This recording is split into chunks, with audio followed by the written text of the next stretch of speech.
We did it. I can't hear you though. How goes it? Oh, there you are. We did it. We got 20 viewers. 27 viewers. We're influenzas now. Welcome to Eden, everyone. I'm Cozy. I'm DK. We're gonna be shooting the shit, talking crypto stuff. We'll see how it goes. If it fails, we'll call it a social experiment. But yeah, I think that the framework that we're going to use is start by talking some news. Today, we're just going to be doing the news portion. So maybe 15, 20 minutes, depending on how long we go. And then we'll start booking people in the future, getting people in all waves of the crypto space. So DeFi devs, traders, influenzas. Yeah. Failure is not an option. So we should, I think, preface this with kind of why we wanted to start this. You see a lot of crypto content that is out there on YouTube, on Twitch, and there's not really a lot of voices from like CT or from kind of like the core community. You see a lot of kind of Web 2 grifters that find their way into crypto and then use YouTube to exploit crypto. And then a lot of the other good video content or audio content is more interview style, where it's just getting on founders or builders in the space and talking to them about what it is they're working on.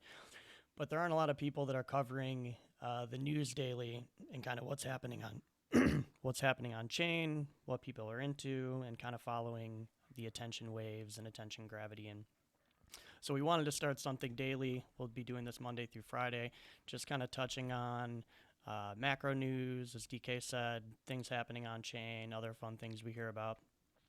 And if anyone wants to come on and join us throughout the week, you're more than welcome to shoot us a message, and we'll find a slot. So, with that being said, let's get started.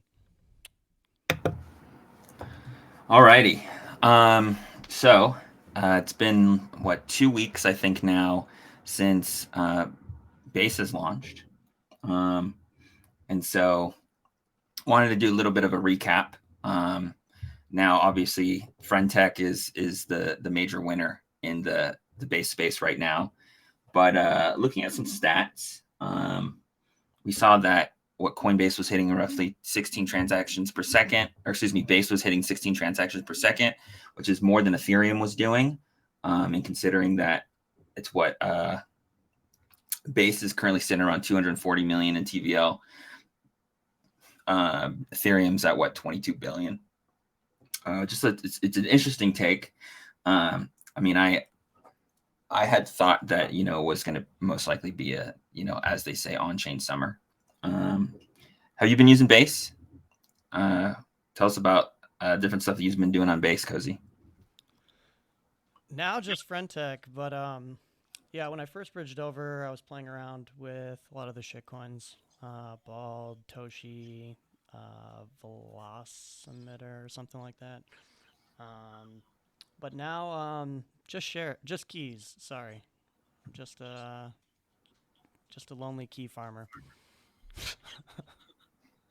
a humble key farmer, if you will. Let's talk about FriendTech just a bit. I mean, everyone else has kind of covered FriendTech, I think, at this point. Well, we clearly know there's at least 101,000 users. But I think I saw something that the protocol fees are now up to roughly 6 million. Hot damn. Yeah, I mean, as you said earlier, we got in the wrong business. It's pretty good. It's a pretty good turnaround. It's still that a majority of the volume on Base right now is this. But it's also interesting to see the different things being built on top. Props to Racer. Yeah, props to Racer. We saw a perp market, which I thought was interesting. Ribbon did a perp market on the total value that's locked in the smart contract. So I think 0x not going to make it. and me and him were going back a bit on like what is that perp on, right? Is the perp on the market cap of the protocol? Is the perp on the TVL of the protocol? Because it's like more of a, if you were to take everything, let's say in Uniswap pools, right? And like it was a perp on the total amount in Uniswap pools. I guess it's TVL. I guess it's a perp on the TVL Nomad is not a fan of the perp. of the method of doing it off of total market cap. Said Oh, because the numbers are, easily kind of replaceable and can fluctuate, that it's not a metric you should use to base the perp off of. Which yeah. I agree, but I think it's cool that it exists, right? Like it's something that people want. Avo is quick to provide that for people. So I mean, if there's demand for it, and demand is subjectional, but if there's social demand for it, I don't see a reason why you don't launch something and give it to the people. What I think is cool is like FriendMax, and then there's a new one. I think like Friend or like ST Friend X or something like that that's about to launch that is like I don't know, another perp thing maybe. I gotta look into it. I just got a message about it this morning. But yeah, there's a lot of cool stuff being built on it. I didn't think that that would happen so quickly. I thought it might, take developers seeing more feature sets kind of get built out before they started building on it. I'm interested to see if they integrate SteelCam. It kind of seemed like the That took off. Yeah. yeah, it seemed like the next kind of step. Like they started with SteelCam what last year maybe or I don't earlier even in the think. I year. mean, it feels like forever, but I think it was just earlier this year, maybe. Yeah, and that was doing really well. And now with kind of the messaging based substrate, um, and everyone wanting content and kind of seeing how visual content fits in there, I think it's only like the evolutionary step to integrate the two of those. Um, and once that takes off, it kind of you know uh, falls into that like OnlyFans parallel that a lot of people have been making. I was saying this to you earlier, but um, in the beginning, I had kind of made the comparison to BitCloud as well. But the more I began thinking about it and like using the platform, you realize that like the only parallel really there is the social tokens and like social token market. Well, they're very different from one another, going from like you know drilling all the way down from the style of launch that they had to the product that they offer. Um, I don't think they'll suffer the same fate. It's more, I think, if they can keep features rolling out to keep the attention, going because airdrops are one incentive, and people are, aware of points and the airdrop, or there being a future airdrop because there's a button and a page for it. But sometimes monetary incentives don't outweigh like the time value, right? Like the amount of time you have to give over to doing something to earn an undisclosed amount. So you could see like a fall for decay.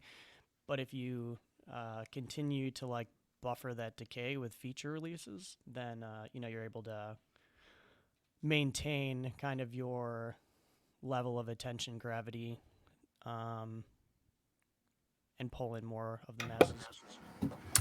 Yeah, I mean, they like Racer and Group definitely know how to make a viral or attention grabbing app. Um, I like their like ship and drip mentality, right? And they just release it as is. You don't need to. It doesn't have to be perfect when it comes out. Get people using it, and then you can build up steam incrementally. So I mean, I think that the fact that a lot of people within our echo bubble stuff have been talking about it, sure, but then you start to see some other groups that are starting to look at it that maybe are a little bit crypto native, maybe have done like NFTs in the past. They're looking at different ways so they can like monetize access to those individuals.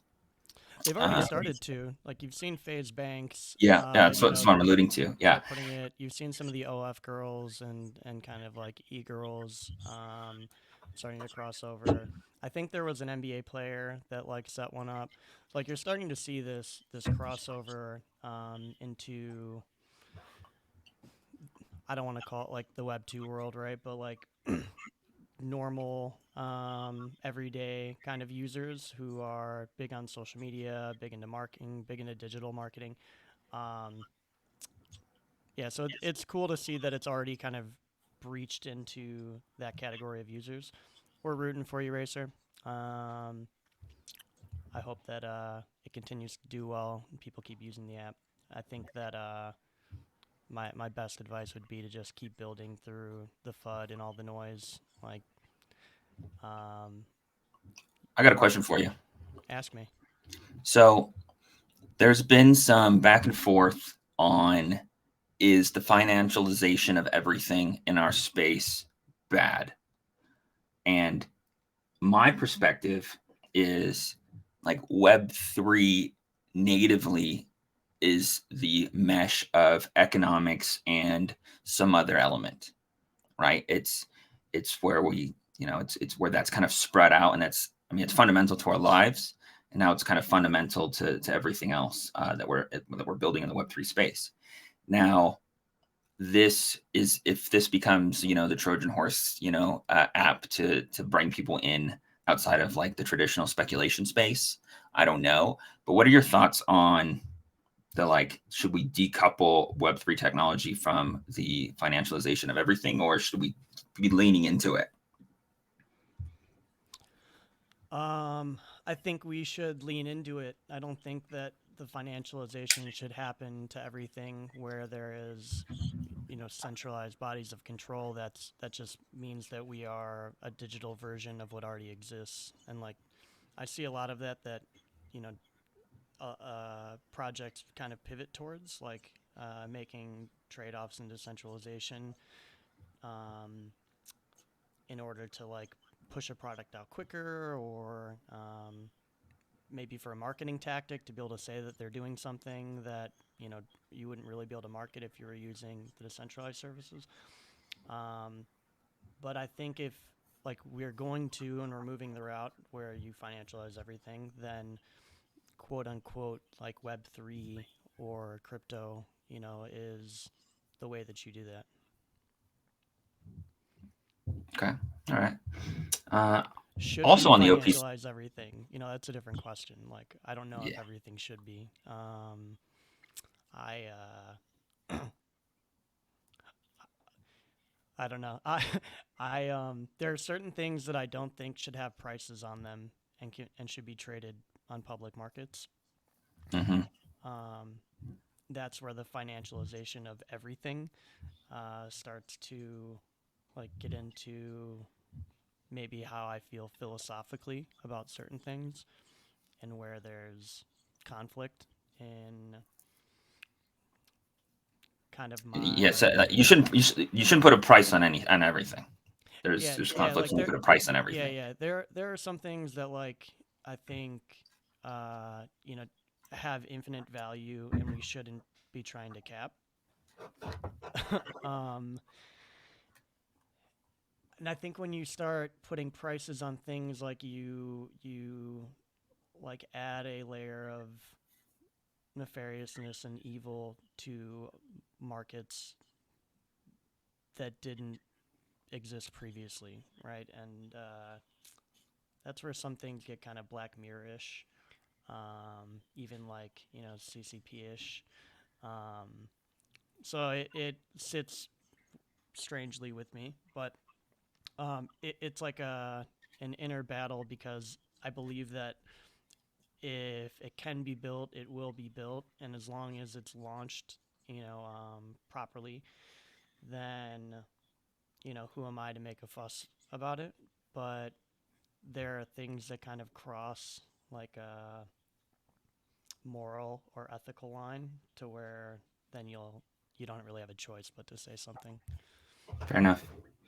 Let's move on to more OP stack type things. So Farcaster announced that they'll be moving um, into the optimism world. Have you used Farcaster? Have you used Lens at all? Either of those two? Yeah, I'm more of a lens fan. I think that it's kind of silly, but um, I don't necessarily love Farcaster's approach, and like ideologically, me and those guys don't align necessarily. I'm someone that believes that a blockchain should be used. I'm not a small blocker, right? Like at heart, I'm like a big blocker shitcoiner, and I feel like the Farcaster guys are kind of like have a small blocker mentality to them. They don't believe that everything should be on chain. Um, I believe you should put everything on chain. Hmm. um, so I don't know. Lens, what I really enjoy about Lens is that there's a lot of products being built on top of it. So like Lens is kind of although started as just like a social app, it's now kind of a substrate for other apps to be built on top of, and you're seeing a lot of cool stuff. Even right out the gate, I mean, there were like I think 4 or 5 apps that I got test flight links to and was able to try out. I, Um, I will defend Farcaster in that Go ahead. they. I mean, I got access to Farcaster easy, and I got access to Lens just from like a beta testing perspective, right? It took me forever to get a Lens profile, and I think Farcaster stopped supporting the desktop app because it doesn't work for me anymore. And my handler is like super nice, but I have a feeling they're going to get rid of that regardless in the future. But yeah, there's a decent amount of people that have been building like streaming platforms and different stuff on Farcaster for quite a while, and like they have been building on chain. It's just they use Goerli, right? They've been using Goerli forever, um, and now that they're moving on to Optimism, whereas like Lens is on Polygon, if I'm not mistaken. I mean, they've both been on chain. They've both been building a lot in the space. It's just a Farcaster. I think that maybe what has held people from joining Farcaster is you have to DM the founder on Twitter to get access, and uh, it seems from like a personal perspective, he's been like, pretty okay. But from like we tried to do it on a business account once and just ignored it. So um, I think that Lens is easier access in that regard. But I think that there's decent amount of building in both the spaces. To be fair, I had to do the same thing with Lens. I had to just DM Stanny and like say, "Hey, let me get on Lens." Oh, really? Uh, yeah. But yeah, you know me. I'm not opposed to going back to things. I love when projects that have been building for a while are still around. It always gives me a reason to go back, see what they've been doing, see what's changed. Um, Especially if like they've pivoted and they're building somewhere else now, or they've integrated some new tech stack. Um, so I will I'll make you this promise. I'll go try out Farcaster again. Yeah, I think I need to get the mobile X. My handle is Vibe, VIBE. So I need to make sure that I don't lose that. But Ooh. I know it's a good one. It's a good one. On Lens, it's with 2 eyes, but one eye on Farcaster. Anyways, all right, moving on. Balancer yesterday released a announcement that they had identified an issue with their V2 pools. They were able to patch 80% of it. 20% of the pools are still affected, which is roughly, I think it was 4% of their was it 4% or 1.4%? I don't know. It was a minimal amount of the total value. Um, but they said that the issue hasn't been exposed yet. No one's been using it, but they the pools they could not fix to move over. Um, I you know I think it's more of a nothing burger, but it's good that hopefully this was given to them via white hat submission, which I think that the landscape in vulnerability disclosures has completely changed. Like most black hats, unless they're probably Lazarus, doesn't really like they'll take the bounty now.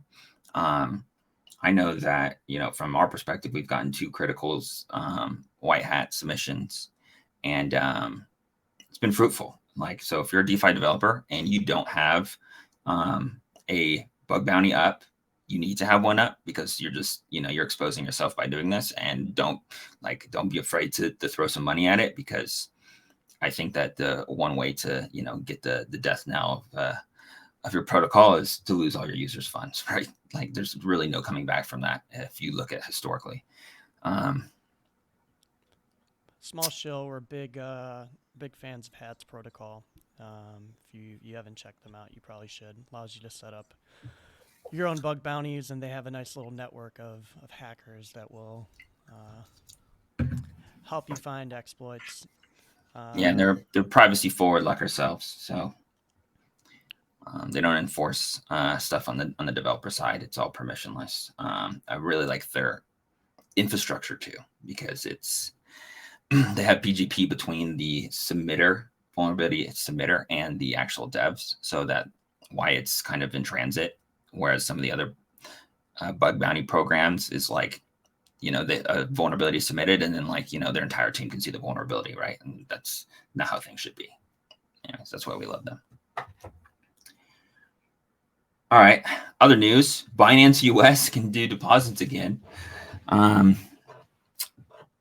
I remember when it's been a while. Has anyone been trading on Binance US? I don't think that is it still alive?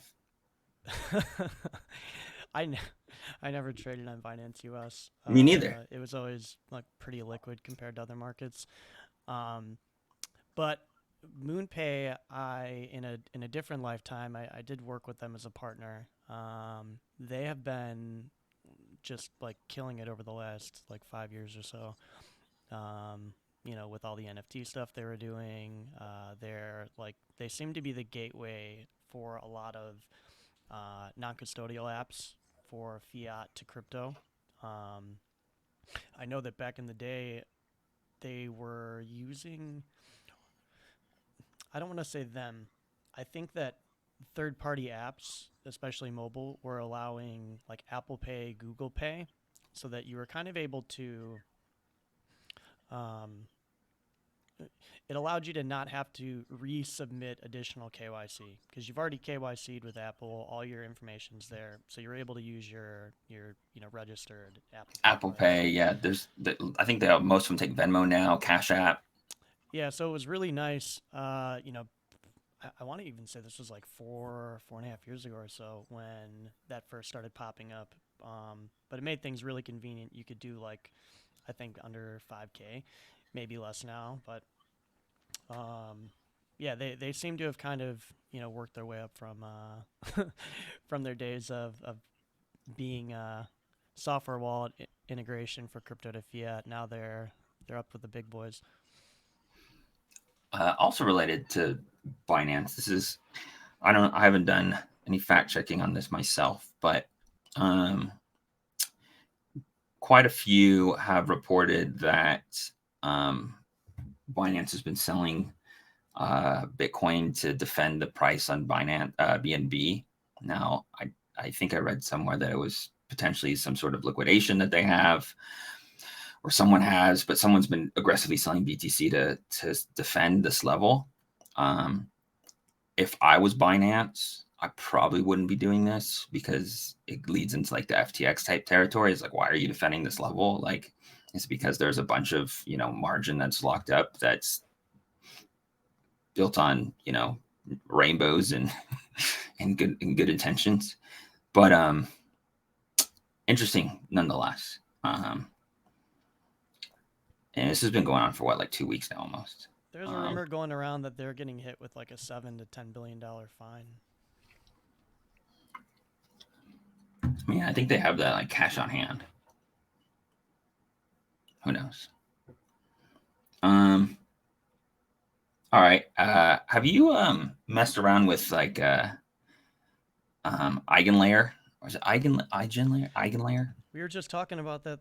Not me and you. I was talking about that this morning with some people. Yeah, that the cap reached. It's like 100 ETH, puts you in the top 200. 100,000 So ETH, yeah. yeah, absolutely crushing it. Dude, yeah, the last cap was hit like immediately. I remember Sinas was saying something about like he used CB ETH because like the traditional ETH was difficult to hit the cap way early. So like CB ETH was the only thing that had not hit cap yet. Yep. I mean, it's an interesting idea. I think that it definitely has room to grow. I definitely think that it's like makes sense, right? I'm with you. It's like it's one of the primitives in like DeFi that like this is the reason that DeFi exists, right? So you can like stack all these different components together, right? So you have a yield generating ETH, and then you use that to then um, reach consensus or validate or whatever the case may be on top of that. So like having a dual purpose use for your yield bearing ETH makes total sense. And I think that especially when we get into like what does the sequencer landscape look like? What does a decentralized sequencer landscape look like? Or like how do we, utilize the base layer assets to then further enforce the rollups? I mean, I think there's a lot of good use cases. Um, Yep. he's They going to need be to at bump that cap permissionless. again. Yeah. All right. Let's keep on moving on. So NFT space. Vinny Hager is releasing a 100 NFT drop of. I'm a big fan of like doodle based, right? I have his tweet on this too.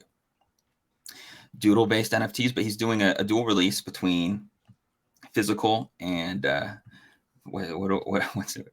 Fidgetal. Fidgetal. All right. When you say doodle based, you're not referring to the Doodles NFT, right? You're referring to like a style, like a scribble style, kind of. Correct. Yeah. All right. Doodles in the dumpster fire. Oh well, I can somewhere on here. But yeah, so like this is his style, right? I love this style. I fucks with it. Yeah, I love this style. And he's doing a dual release on OpenSea on I think the 7th. I'll be checking it out for sure. You see that Jordan and Snowfro are releasing a new art block that's like I think from my understanding it's digital and physical. So like they're like building blocks, and you can build those blocks in your little editor and mint it, and then you get physical pieces that you can then reconstruct in real Interesting. life. Have you seen what Async does with like their layered stuff? Whereas like I think that their like initial launch was like Da Vinci, The Last Supper type of style, but you could replace the people, you could replace the background, you could replace what the table looked like. Oh, that's sick. And No, I didn't so they see that. have like so it's like different layers, and you can either have your main one that like whatever you like that is minted, or some things are random, but then you can buy like expansion packs on top of it. So if there's one artist that wants to come in and does like an expansion pack of 3 different stylistic characters, like the full set of characters, and you can replace with those 3 different layers, right? So you can kind of build what you like. I think that as a concept makes a lot of sense to me. Maybe not as like a core piece of art, but more as so of like if you were to have a game with like an avatar and have like these different layers of what your guy kind of looks like, and being able to play around with that and fully integrate to the NFT space, I think it'd be really cool. Or like I think about it in our world of like, okay, you do certain achievements, you unlock certain things, and then like what your persona or avatar kind of looks like changes based on different achievements that you've kind of gotten. Anyways, I think it's It's cool. Async very Art's the only one I know that does it. that is it shares an interesting parallel with like current in-game items. I still think that like when GameFi or when gaming and crypto kind of actually like take off, it won't be like a Web3 native game that does that. I know people are really bullish on Parallel. I love like what they're doing and everything, but I think what like actually bridges the traditional gamers over is once something like what Tom Clancy was going to do like 2 years ago maybe actually happens, where um, all the in-game items that you purchase in the store are NFTs, and there's limited supply and they're tradable. It's like when you look at something like uh, Modern Warfare is kind of a bad example because people don't really care about their skins. But you look at like CS:GO or Fortnite, and you have these items that don't ever come back, or maybe it takes, you don't know if they're ever going to come back, but they may have been gone for 3 years, for 4 years. They become really rare. And there's a black market where people trade, their accounts and sell accounts for thousands of dollars. CSGO, they're selling, in-game items for six figures. And they're just skins, right? But it's this visual upgrade, and it's like a way to digitally, flex that like you have this really rare thing. And there's already like Fortnite makes insane amounts of money from their store. I'm trying to think how many billion it was like the other year. Um, but you think about that, and that's like normie money that is spending $10, $5 on a skin pack.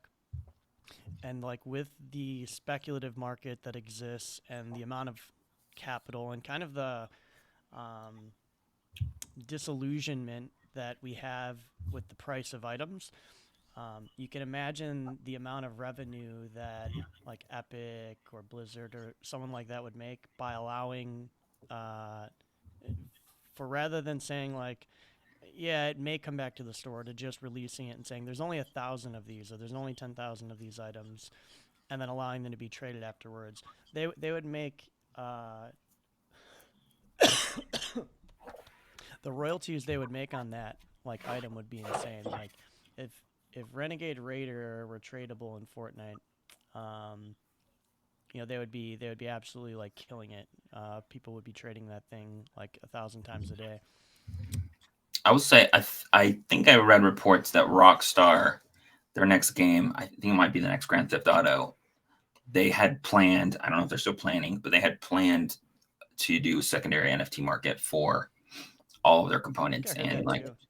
there still is there's the last Grand Theft Auto is like what? It's definitely more than 10 years old. They And there's just still a released a new vibrant, update.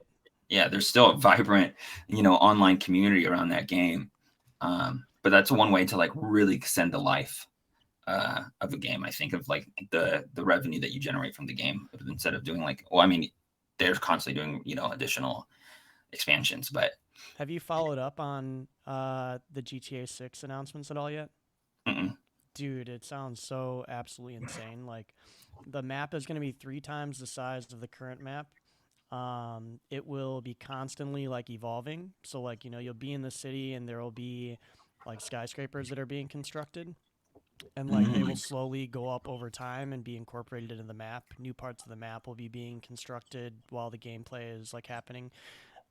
There will be natural disasters that are like, part of events that tear up different parts of the map or like can affect the way that you complete different missions. Um, they're like going all out, and yeah, they've been working on this game for over 10 years now. So GTA 6, I think, is like one of the longest games to be in production, um, or in development. Sorry, and as long as I don't think that they're going to botch it. Like this isn't like Yeah, a cypherpunk thing. Um, cyber. cyber cyberpunk, yeah. Although that their new update looks pretty good. Yeah, it does. I'm hoping they don't chip us. I pre-order that. Yeah, I'm definitely gonna come back for that. Anyways, um, in macro world, we have Jackson Hole this weekend. So our buddy Jerome, we going up to Wyoming, giving a little speech. All the Fed chairs, I guess, the Fed presidents, what are they called? I don't know. Will be there. I know that I think CNBC coverage starts tomorrow, so I'm assuming that people are going to be up there tomorrow. But I'm not sure when the Fed the Jerome speech is. But there's usually a little bit of volatility that comes off the back of that. Could be interesting. Probably nothing to do with Bitcoin, but maybe closer a correlation to the dollar, and we know how Bitcoin trades to the DXY. So we'll see. In other macro news, though, I noticed that Bitcoin has been trading in closer correlation to the index since the end of July, whereas it pretty much had been uncorrelated. And we saw like in DeFi summer, especially, like it was like it was pretty much like one for one correlated. Has been, obviously it's been decoupling, but it's starting to potentially couple again, which is an interesting, which for me kind of, I think that that's probably bad for the market. because then you get like more systematic trading that's happening and less like organic trading. But I don't know. I'm no economist. Just play one on TV. Do you think that's bad because it lowers volatility and makes it a more stable product? Um, I mean, lower volatility is bad for us, but I know that's it's why not when that. you're like, I think it's bad. I'm like, bad for us because we enjoy trading crypto because of the high volatility. Yeah, but not. Mm, I think that well, it will it will stop from the headlines coming out saying, crypto moved 20% in a day, stuff that people are like, there's no way I would invest in this. When you look at it over a longer period of time, then it's like whatever. But when you have like daily moves like that, when you saw stuff like Nvidia this year like doing massive moves like that anyways, but still, when the headlines come out of like, this is not a good store of wealth, or this is not a good place to place investment capital, um, those headlines do hurt the industry. So the reduction of those headlines, I think, is good. I think, yeah, Tolga brought up a good point that, you know, Bitcoin vol actually probably correlates to uh, traditional market vol. That's probably a higher correlation than the actual price differences. But interesting nonetheless. Yeah. Um, yeah, we'll see what happens. I mean, obviously the market saw some vol yesterday, but it's pretty much come. I mean, last week, but it's pretty much come down. Who knows? Who knows? In the Bitcoin option doesn't space, like so Jackson's Hole. Jackson's. Jackson. We'll have to keep a close eye on Jackson's Hole. Yeah. It's getting messy. Um, and then I guess the last kind of components that we have to cover today is we're seeing a little bit more volume come back into the option space. So put options highest since March. With that said, though, I was looking at especially CME when I was looking on Velo for CME. It was that like Bitcoin options have been coming down in volume steadily since March, and Ethereum options have been going up steadily as a volume, as like an open interest steadily since March. So it's interesting to see that You people are see buying. the put contracts. Top 24-hour volume. There's like 26,000 contracts for 1,500. 29th of September. On ETH. Yeah. I did not see this today. Yeah. Top Well, 24 hours, 1,700 calls for the 8th, 2,100 call 29th. Or so no, that sorry, probably September means that 23rd. Max Pain is up, which is good, I guess. And Yeah. What else we got? I like it. I like when we see like a high put to call ratio. Because Yeah. then this. What are the? I have to see when the expirations on those are, but 1,700 on the 8th, 29th is 2,100, 29th, 1,900, 29th, 1,800, 29th, 1,700. And then that 1,700 on the 29th is about the same as the puts. Just under 26,000 contracts. And then but that's just 24-hour volume, right? yeah, I'm just looking at 24-hour volume right now. Let's see. Let's look at I'll have to sign into my Velo account on here so we can do that on the stream next time. But we'll see. I mean, I think that the Ether options is just because there's a bunch of futures ETFs that Yep. probably get approved here pretty soon. Yeah.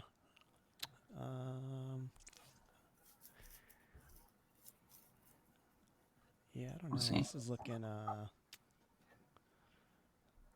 not looking good, if you ask me. Short term, not looking great. Alrighty, that's all I had to cover today. Anything else we should discuss before closing it up? Let's see. It's 12:30 right now. trying to think what else is going on. We'll definitely be back tomorrow. Be earlier. We'll try to go for Premium Blue. Keep an eye out for our announcements coming soon. yeah, that'll be coming out soon. Yeah, I don't have anything else. I think the only do we go over the SBF stuff? SBF's pleading not guilty. I mean, surprise. We're all Yeah, yeah. stunned. We could talk about that a bit. We had a good convo on that earlier. What I do you think that he serves any jail time? Yes, I do. I think he serves jail time. I'm of the opinion that he either like gets convicted and gets Epsteined, or he gets out. I don't think he's gonna. It was definitely not gonna get time served, but like they've been trying to bring back the allegations of campaign financing. I don't think the Department of Justice is gonna let it rest. They're gonna make an example. I think. Conspiracy time. Did Epstein's money fund FTX? Oh, the Democratic Party doesn't want you to think that. I'm just kidding. Where is all the money? Where is all the money? Where is the money? I do like that conspiracy theory that like the rise of FTX was around the time that Epstein happened. Epstein got Epsteined. No one, we still haven't found that money. Where did all the FTX money go? Clearly, a lot went to campaign financing, but like, I mean, and they've managed to find a lot of it, you know, in all fairness. But I like the conspiracy theory that it was funneled through Ukraine post FTX. Like between the Terra and the FTX blow up, it was starting to get funneled through Ukraine. But who knows? That's just what the internet says. I'm putting on my tinfoil hat after this. I'm gonna do some deep dive investigating and see what kind Okay. of conspiracies I can find on this. Okay, we'll do a featurette this week. All right, that's it for today. Thank you everyone for joining us. First episode of Eden. We'll be back tomorrow. We're gonna start these a little bit earlier, so probably around 11 a.m. EST, which is 8 14 PST. 8 PST, 14 UTC, or the time change and I'm off an It hour. is 3 p.m. UTC. All right, it's 15 UTC. Be back tomorrow. See you guys then. We're out. Adios.